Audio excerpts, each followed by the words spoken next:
আন্দোলন চলাকালীন সময়ে অনেক শিক্ষার্থীরা আহত হয়েছে পুলিশের গুলিতে, সন্ত্রাসী বাহিনীর গুলিতে। তখন তারা যখন এখানে আসেন, তাদের অভিযোগ তখন তাদেরকে ট্রিটমেন্ট ভালোভাবে করানো হয়নি, তাদেরকে ফেলে রাখা হয়েছে 4-5 দিন। সবাইকে আপনাদের শুভেচ্ছা, যারা গণমাধ্যম কর্মী বাইরে এসেছেন, অনেক দূর থেকে কষ্ট করে এসেছেন।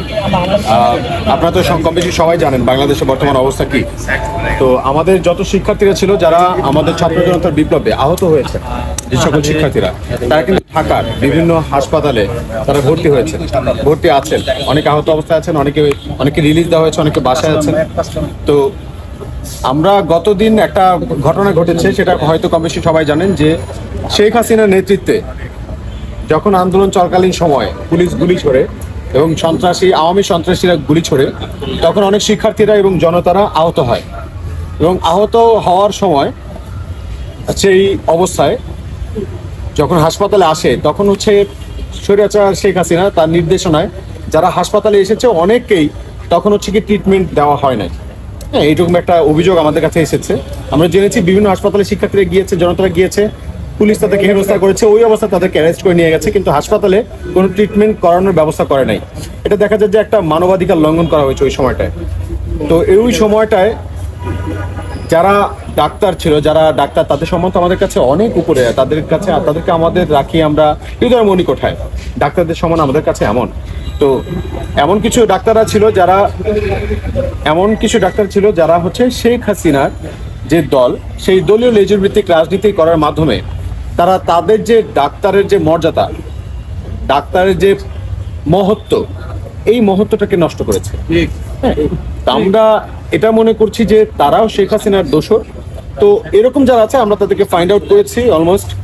তবে এটার বিপরীতে আপনারা এটা হয়তো জেনে থাকবেন যে অনেক ডাক্তাররা আছে, অনেক ডাক্তার ভাইয়েরা আছে, যে ডাক্তার ভাইয়েরা আন্দোলন চলাকালীন সময়ে শেখ হাসিনার এত বাধা নিষেধ থাকা সত্ত্বেও তারা লুকিয়েও চিকিৎসা দিয়ে গেছেন আমাদের ভাইদেরকে। তাদের প্রতি আমাদের সম্মান, তাদের প্রতি আমাদের স্যালুট। সেই আজকে এখানে আসা সেই সকল ডাক্তার ভাই বোন যারা আমাদের আহত শিক্ষার্থী এবং ছাত্র জনতাকে, যারা ওই সময় শেখ হাসিনা এবং পুলিশে বাধা থাকা সত্ত্বেও তাদেরকে চিকিৎসা দিয়েছেন, তাদের প্রতি আমরা শ্রদ্ধা জানিয়ে আজকে তাদেরকে আমরা ফুলের সংবর্ধনা বা শুভেচ্ছা জানাতে আজকে এখানে এসেছি।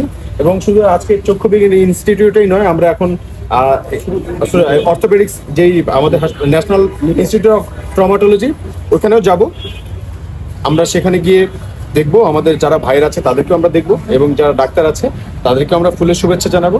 তারা যাতে ভবিষ্যতে একটা বর্ডার লাইন স্পষ্ট হয়ে যায়, যাতে বাংলাদেশে আর কোনো স্বৈরাচার জন্মাতে না পারে, সেই জন্য এই বর্ডার লাইনটা খুবই গুরুত্বপূর্ণ। যারা অন্যায়ের সাথে সমর্থন করেছে, অন্যায় করেছে, তাদেরকে যেমন আমরা তিরস্কার জানাচ্ছি, যারা অন্যায়কে তোয়াক্কা না করে ছাত্র জনতার এই আন্দোলনে অংশগ্রহণ করে মানবিক যেই জায়গাটা, নিজেদের মহত্বের জায়গাটা আরো বলিষ্ঠ করেছে, ছাত্র জনতাকে তারা সেবা দিয়েছে যত রকম পুলিশি বাধা থাকা সত্ত্বেও, স্বৈরাচারের নির্দেশনা থাকা সত্ত্বেও, তাদেরকে আমরা একদম সবাই যারা এখানে শিক্ষার্থী আছে তারা কিন্তু আমরা ফুলের শুভেচ্ছা জানাতে এসেছি। এবং আমরা এইটাই মেসেজ দিচ্ছি, যারা স্বৈরাচারী তাদেরকে বর্জন করেছে বা বর্জন করবে ভবিষ্যতে, এই যে স্বৈরাচারের মনোভাব, এটা প্রত্যাখ্যান করবে। যারা জনতার জন্য কাজ করবে, মানুষের জন্য কাজ করবে, মানুষের হয়ে মানুষের মতো কাজ করবে, তাদের প্রতি আমাদের শ্রদ্ধা। এই যে বর্ডার লাইন, তিরস্কার আর শ্রদ্ধার জায়গাটা, এইটা স্পষ্ট করার জন্য আজকে আমাদের এখানে আসা। এখানে ঢাকা বিশ্ববিদ্যালয়ের শিক্ষার্থীরা এসেছেন, আপনারা সবাই দেখতে পেয়েছি। তো আমরা এখন যাচ্ছি এক এক করে বিভিন্ন জায়গায়, আমাদের আহত শিক্ষার্থী ভাই বোনদেরকে আমরা দেখব, তাদের অভিযোগগুলো আমরা শুনবো, সুবিধা অসুবিধার কথা শুনবো, এবং তাদের যাতে যে অভিযোগটুকু, আপনারা এটাও জানেন যে ডাক্তারের শুধু মুখের কথা, তার একটু হাসি, মুখের হাসি একজন পেশেন্টের জন্য অনেক বড় মোটিভেশন কাজ করে তার সুস্থতার জন্য।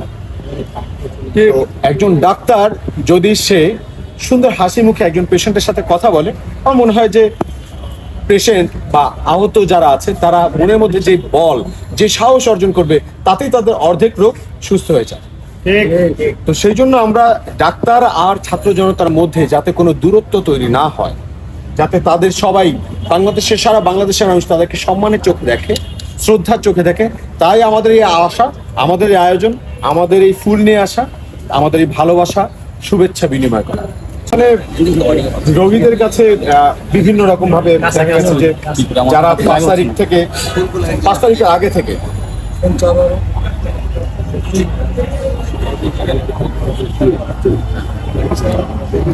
হয়ে গেছে, শেষ।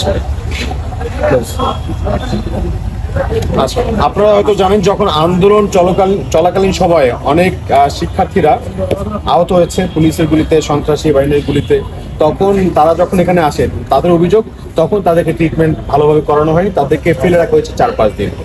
এই অভিযোগটা তাদের ছিল। এবং তারপরে যেটা হয়েছে, যখন আন্দোলন চলাকালীন সময় একটা গোষ্ঠীকে নির্দেশনা দেওয়া সত্ত্বেও ডাক্তারদের কিন্তু একটা বিশাল অংশ তারা কিন্তু রোগীদেরকে চিকিৎসা দিয়েছে। তো বিচ্ছিন্ন ঘটনা তো আছে, তার সঙ্গে এটাও তো সত্য যে আমাদের শিক্ষার্থীদেরকে তারাই কিন্তু অক্লান্ত পরিশ্রম করে চিকিৎসা করে যাচ্ছে।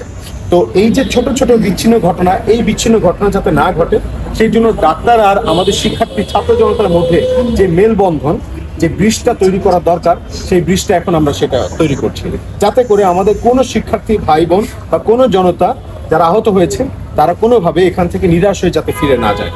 আমরা তাদের প্রত্যেকের কথা শুনছি, প্রত্যেকের কথা শুনে আমরা তাদের অভিযোগটা ডাক্তারের কাছে নিয়ে যাচ্ছি এবং ডাক্তাররা ব্যাপারটা অনেকে খুব পজিটিভলি দেখছেন এবং সেটা নিয়ে এমার্জেন্সি বা ইমিডিয়েটলি র্যাপিড অ্যাকশনের মাধ্যমে এই প্রবলেমটা সলভ করার চেষ্টা করছে, রোগীর মনের যে এই সংশয়টা এটা দূর করার চেষ্টা করছে। আজকে এটাই আমরা দেখিয়েছি এবং দেখাচ্ছি। তো আপনাদের মাধ্যমে সারা বাংলাদেশে আপনার এই মেসেজটা আশা রাখি অবশ্যই পৌঁছে দেবেন। আমরা বাংলাদেশের সকল স্তরের মানুষ সবাই এক, আমরা কেউ ভিন্ন নই। তবে যেখানে অন্যায় হবে সেখানে আপনারা প্রতিবাদ করবেন, আপনারা আওয়াজ তুলবেন, আপনারা সবাই মিলে কথা বলবেন, আপনারা কণ্ঠে কণ্ঠ রেখে আপনারা কথা বলবেন, কাঁধে কাঁধ মিলে আপনারা।